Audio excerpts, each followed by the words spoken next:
Pouvez nous dire sur quoi ont porté votre entrevue? Comme vous le dites, nous avons répondu à l'invitation du président de la République dans le cadre des consultations qu'il a engagées, et ce en tant que membre de la Commission électorale nationale indépendante. Qu'est-ce que nous avons dit au président de la République? Il nous a donné la vision, ce à quoi il s'attendait de ces consultations, et nous lui avons présenté premièrement la nécessité de la stabilité du pays et la paix.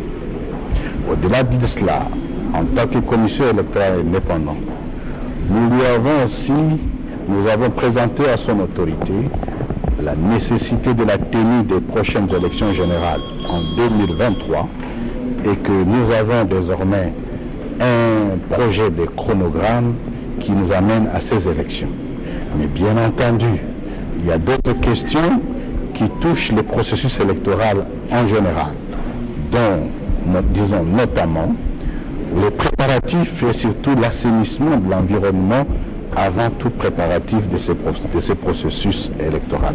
Monsieur le Président, en cas de dissolution de l'Assemblée nationale, est-ce que la CENI est prête à organiser des élections anticipées et combien ça coûterait? La mission de la CENI est déclinée à l'article 220 de la Constitution, 211 de la Constitution, c'est-à-dire conduire tout processus électoral et référendaire. En cas d'absence d'une institution ou bien d'une institution élective, il appartiendra à la CENI d'organiser les élections. Tout de même, aujourd'hui, la question qui peut se poser, est-ce que l'équipe Nanga est-il encore légitime pour organiser de telles élections?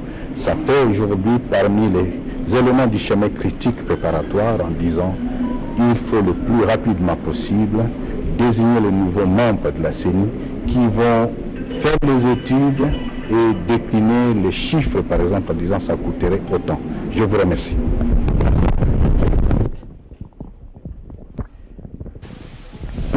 Vous venez de suivre le président.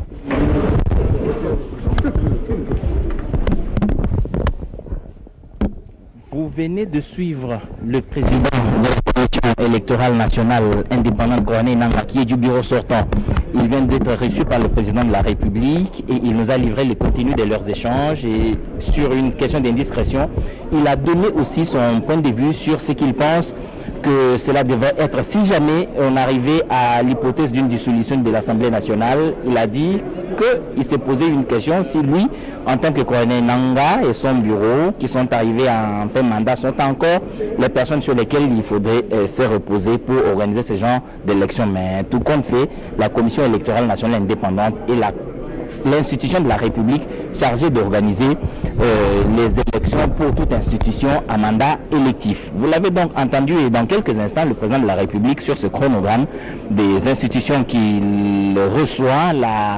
Le CENSA est en train de se préparer pour que le président de la République, Félix Antoine Tshisekedi, le reçoive.